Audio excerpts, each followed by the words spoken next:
जिस पत्नी को शादी के बाद ही कर दिया था जिंदगी से बेदखल, आखिर उसी पे क्यों आया दिल? क्या आर्यन और रिया के जुड़वा होने का सच आ जाएगा सनी के सामने, जिसे लालच देकर ठुकराया था सबके सामने? क्या वही अनिका फिर से प्यार करने लगेगी उस इंसान से?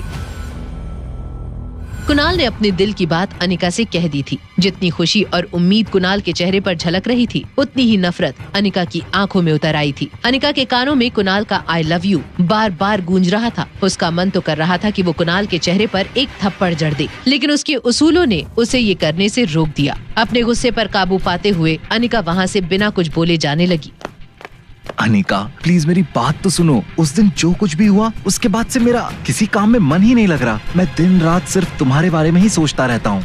अनिका पर कुणाल की बातों का रत्ती भर भी असर नहीं हो रहा था। वो बस किसी भी कीमत में रिया तक पहुंचना चाहती थी, लेकिन कुणाल इतनी आसानी से अनिका का पीछा नहीं छोड़ने वाला था। अनिका का रास्ता रोकते हुए कुणाल ने कहा, मैं तुमसे बात कर रहा हूँ और तुम मुझसे दूर जा रही हो। तुम्हारी बकवास सुनने के लिए मेरे पास वक्त नहीं है। हट जाओ मेरे रास्ते से। मेरा यकीन करो अनिका, हम दोनों साथ मिलकर फिर से एक नई जिंदगी शुरू कर सकते हैं। जस्ट शट अप कुणाल, मुझे तुम में और तुम्हारी बातों में कोई इंटरेस्ट नहीं है। आई नो तुम शायद फ्यूचर को लेकर परेशान हो, बट तुम्हें उसकी चिंता करने की कोई जरूरत नहीं है। मनाली से कुछ दूर तुम्हारे लिए एक बड़ा सा बंगला होगा, नौकर चाकर होंगे और तो और हर महीने तुम्हारे अकाउंट में 1.5 लाख रुपए भी आ जाएंगे। तुम्हारी इतनी औकात नहीं है कि तुम मुझे खरीद सको, समझे?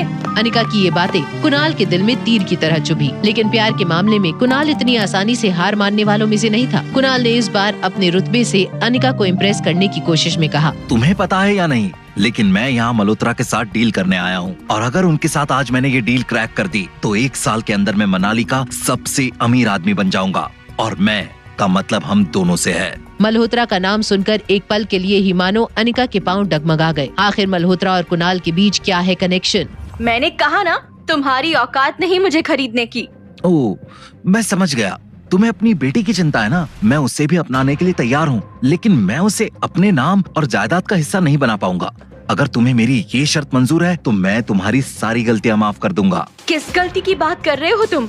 Are you out of your mind? आखिरी बार बोल रही हूँ, हट जाओ मेरे रास्ते से। ठीक है बाबा, तुम्हारी सारी शर्तें मंजूर है। तुमसे शादी भी करूंगा और तुम्हारी बेटी को अपना नाम भी दूंगा। अब खुश? गुस्से में दूर जाती अनिका को रोकने के लिए कुणाल ने अनिका का हाथ पकड़ लिया, लेकिन कुणाल की इस हरकत से अनिका का गुस्सा अब 7वें आसमान पर पहुंच चुका था। लेकिन इसके पहले कि अनिका उसका हाथ छुड़ा पाती, अनिका को पीछे से एक जोर का धक्का लगा और उसका सिर सामने वाली दीवार से जाकर टकरा गया। ये तुमने क्या किया कामिनी? मेरा हाथ छोड़ो कुणाल, ये लड़की तुम्हें अपने वश में कर रही है। आज मैं इसे जिंदा नहीं छोड़ूंगी। क्या तुम पागल हो गई हो? ये क्या कर रही हो? पीछे हटो। दर्द से अनिका का सिर चकराने लगा। तभी उसी वक्त गौतम, मनीषा और कुणाल के पापा कमल डोगरा लॉबी में आ पहुँचे। लेकिन जब अनिका ने अपनी आंखें खोली तो उसकी नजर गुस्से में झुलसती कामिनी पर पड़ी। वो तेजी से अनिका की तरफ बढ़ ही रही थी कि तभी कामिनी को रोकने के लिए कुणाल ने उसकी दोनों हाथ पकड़ लिए। ये यहाँ क्या हो रहा है कामिनी? और अनिका बेटा, तुम यहाँ क्या कर रही हो? मैं बताती हूँ। जैसे ही अनिका को पता चला कि आज कामिनी और कुणाल की एंगेजमेंट की बात होने वाली है, तो ये यहाँ कुणाल को अपने जाल में फंसाने आ गई। कमल जी, अनिका की तरफ से मैं आपसे माफी मांगता हूँ। बचपन से ही अनिका कामिनी से काफी जलती थी। हमारी हर खुशी के मौके पर मुसीबत बनकर आ जाती है। बस कीजिए आप लोग। अनिका के खिलाफ किसी ने एक और शब्द बोला तो देख लेना। लेकिन बेटा, अनिका मुझे किसी जाल में फंसाने नहीं आई थी। एक बात और, अनिका और मैं एक दूसरे से प्यार करते हैं और हमने एक दूसरे से शादी करने का फैसला किया है। कुणाल बेटा, होश में आओ। क्या तुम भूल गए कि इसकी वजह से हम दोनों खानदानों की कितनी बेइज्जती हुई थी? देखिए कमल जी, कुणाल तो बच्चा है अभी, आप इसे कुछ समझाते क्यों नहीं? शादी का फैसला जिंदगी का सबसे बड़ा फैसला होता है, उसे ऐसे जल्दबाजी में नहीं लिया जा सकता। कुणाल, क्या तुम अनिका के साथ फिर से शादी करना चाहते हो? क्या होगा कुणाल का फैसला? क्या कामिनी का भी होगा वही हश्र जो अनिका का हुआ था? मुसीबतों से घिरी अनिका को आएगा कोई बचाने? और अनिका और कुणाल के बीच चल रही इस कश्मकश में किसकी होगी न्यू एंट्री?